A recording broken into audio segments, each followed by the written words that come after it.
Well, hello everyone and welcome to this month's Pioneer Update. You know, as Pioneer, we've been involved in some significant events over the last couple of months. Firstly, Pioneer Church leaders were invited to the National Parliamentary Prayer Breakfast held on the 5th of July in Westminster Hall, and a good number of Pioneer leaders attended with their MPs. It turned out to be a historic meeting to be at. In explaining his own decision to resign as Health Secretary, Sajid Javid referenced the National Parliamentary Prayer Breakfast, saying, "I was listening to Reverend Les Isaacs talk about the importance of integrity in public life. And he said, just focusing on that, I made up my mind. I went straight back to my office and drafted the resignation letter and went to see the Prime Minister later on that day." And then a few weeks later, back in London on July the 23rd, we held Gerald's Celebration of Life at Marsham Street, the place he held many Prayer for Revival meetings. It was a really powerful time of honouring the founder of our network.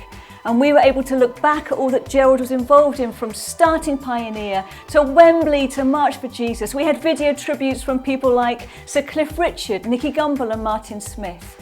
You know, but I was struck by, alongside all that Gerald achieved, the themes that kept coming out as Gerald was talked about was his kindness and his constant encouragement of others.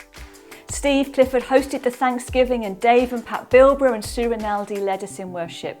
It must also be mentioned that the main person who planned the event so incredibly well was Linda Ward.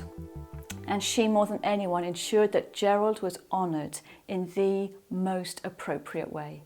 So here's some clips from it, and the link is attached so you can watch the whole event.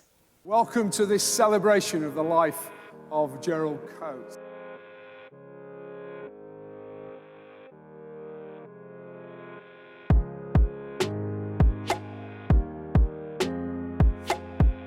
I've thought about it a lot. He changed my life.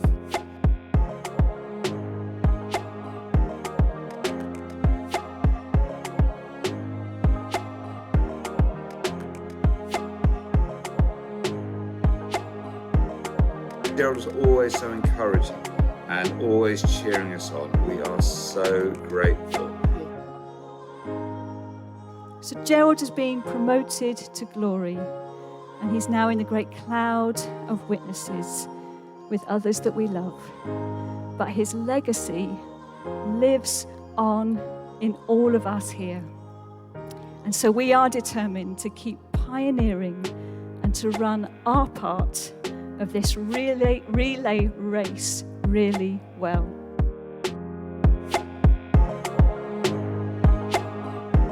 Many Pioneer churches have been able to go back to serving their local communities this summer with holiday clubs and community events, and here's a little glimpse of some of what we've been up to.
Hey everyone, I'm really excited for the Pathway course starting again in September. Pathway is an opportunity to grow existing as well as aspiring leaders across the Pioneer network. It's a flexible hybrid course and we're really looking forward to it starting again. If you're interested, the deadline to apply is the 11th of September, and if you want any more information, just email pathway@pioneer.org.uk. Thank you and God bless.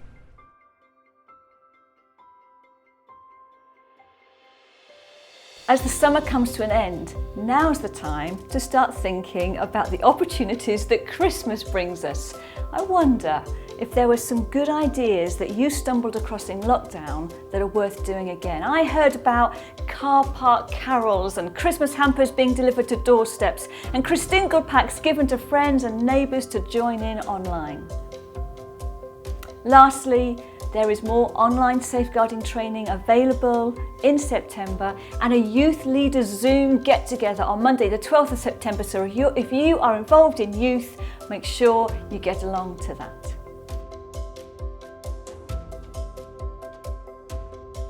Plans are afoot for the Women Leaders Conference in January and the Annual Leaders Conference in March, so make sure you keep your eyes peeled for information on that. We'd love to see you there.